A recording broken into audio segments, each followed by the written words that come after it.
عمران بھائی یہ بتائیں، رجیم چینج کی رات کو آپ وزیر اعظم ہاؤس میں تھے، آپ نے سب کچھ وہاں پہ دیکھا، عمران خان کے ساتھ آپ کی ملاقات ہوئی، سب صحافیوں کی ہوئی، اس رات آپ 7 لوگ تھے ہم. 7 لوگ تھے، اس رات آپ نے کیا دیکھا؟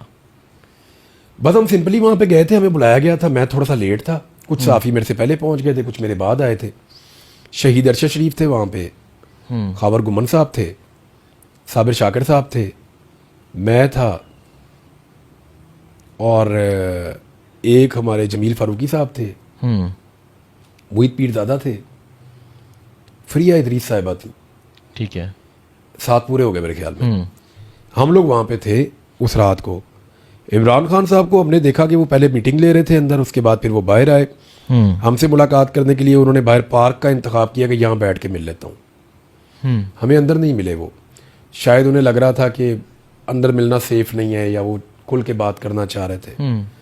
وہ باہر آ کر بیٹھ گئے، اور ہمیں باڈی لینگویج سے لگ رہا تھا کہ عمران خان کو آئیڈیا ہے کہ چیزیں اب کہاں جا رہی ہیں.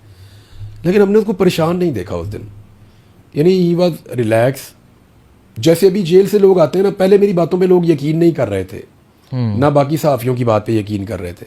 اب وہ سارے لوگ فوٹیج دیکھتے ہیں نا عمران خان کی جیل میں ورزش کرتے ہوئے، تو ان سب کو سمجھ آ گئی ہے کہ اس آدمی کے بارے میں اس سے پہلے جو رپورٹ ہوا ہے وہ بالکل صحیح رپورٹ ہوا ہے. وہ آخری دن بھی وزیر اعظم ہاؤس سے ایسے جا رہے تھے جیسے صبح انہوں نے واپس آنا ہے، ایسے کانفیڈنس کے ساتھ وہ نکل کے وہاں سے گئے. اور یہ جو چیزیں الٹی سیدھی رپورٹ ہوئی، ان میں سے کچھ بھی وہاں ایسا نہیں ہوا. وہ سائفر ہمیں دکھانا چاہتے تھے. ٹھیک ہے، انہوں نے کیبنٹ کی میٹنگ کے ذریعے سے اس کو ڈی کلاسیفائی کر دیا تھا، لیکن اس وقت سائفر وہاں سے لے کر کوئی بیوروکریٹ نکل گئے تھے. ٹھیک ہے، اور وہ پھر دکھا نہیں رہے تھے. بلکہ صحافیوں کو وہاں یہ بھی کہا گیا کہ اٹ کیریز ویٹ، آپ اس کو نہ دیکھیں. جو عملہ وہاں موجود تھا، کچھ لوگوں نے یہ کہا کہ آپ اس کو نہ دیکھیں. تو اس طرح کی چیزیں وہاں ہو رہی تھیں. میں، ارشد شریف اور کچھ اور لوگ پہلے بیٹھے رہے، پھر آخر میں ہم 2 رہ گئے، پھر ارشد بھائی بھی چلے گئے. میں سب سے آخر میں وہاں سے نکلا. میں نے عمران خان کو واپس جاتے ہوئے بھی دیکھا.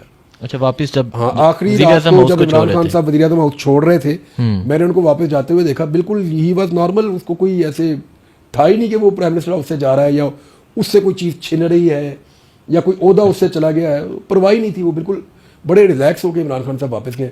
بلکہ ڈائری تھی ان کے پاس، تو وہ میں نے اسی دن وہ پوچھا ان سے، لوگوں سے. میں نے کہا یہ خان صاحب کا سامان کدھر ہے؟ اب میں سمجھا کہ وزیر اعظم جا رہا ہے، وہ ٹرک لگے گا، ادھر سے آئے گی، سامان اٹھا کے ٹرک میں رکھیں گے جو عمران خان صاحب نے لگوایا ہوا ہے، چلو واپس جائے گا، یا چلو پیچھے والے گھر میں کہیں سامان ہوگا. تو مجھے انہوں نے کہا جی نہیں، اس کے پاس کچھ نہیں ہے. یہ شہباز گل بھی وہاں تھا. تو میں نے کہا جی وہ سامان ٹرک. انہوں نے کہا جی یہ ڈائری لے کے آندا جی، اور یہ ڈائری لے کے وزیر اعظم واپس جاتا ہے، تو یہ اس کے علاوہ اس کا یہاں کچھ بھی نہیں ہے. تو مجھے وہاں لوگوں نے کنفرم کیا. بلکہ مجھے وہ وزیر اعظم عملہ جو ہے وہ کہہ رہے تھے، کہتے کل تو اسی بھی اچھے کھانے کھاواں گے. اچھا، یعنی ان کو وہ سوپ پی کے بیچارے تباہ ہو گئے سارے. خان صاحب نے چائے پلا کے ان کے رنگ کالے کر دیے سارے وزیر اعظم اس کے. اس کے بعد بڑے دیگچے کے اندر یہ سوپ بنا لیتے تھے. جو آتا تھا چائے والے کپ کے اندر پہلے اسی کپ میں چائے پلاتے تھے، بعد میں دھو کے اسی کے اندر سوپ ڈال کے پلا دیتے تھے. یہ پی لو. آپ کو اس رات کیا ملا تھا؟ چائے ملی تھی اس رات کو ہمیں 1 منٹ باہر بیٹھے، نہیں کچھ بھی نہیں ملا. کچھ بھی نہیں ملا؟ نہیں کچھ نہیں ملا. بلکہ جب ہم گئے نا وہ ڈپٹی ایم ایس کے کمرے میں، تو ڈپٹی ایم ایس نے کہا چائے پینی ہے، تو وہاں بھی شاید ہم نے پانی شانی پیا تھا. ایسا ہی کچھ ہے. اور مجھے ایک بات کی تھی ڈپٹی ایم ایس نے مراد سعید کے بارے میں. ڈپٹی ایم ایس نے مراد سعید کیونکہ کمرے سے نکلا بہت تیزی سے. اچھا، یہ بہت پریشان تھا. اچھا، اس کو مراد سعید کو الجھن ہو رہی تھی جیسے کہ کوئی یہ کچھ کرنا چاہ رہا اور کر نہیں پا رہا نا. وہ پتا اس کو عمران خان کے ساتھ زیادہ لگاؤ ہے تھوڑا. تو مراد سعید بھاگ دوڑ بھی. کچھ لوگ ایسے تھے وہاں پہ سیاستدان جن کو یہ آئیڈیا تھا کہ یہ ہو جانا ہے، دے ور ریلیکس. ہم تو پہلے ہی کہہ رہے تھے یہ وہ اس طرح کے بندے بھی تھے بیچ میں. میں نے جس کو تذبذب میں پریشان دیکھا زیادہ، وہ میں نے شہباز گل کو اور مراد سعید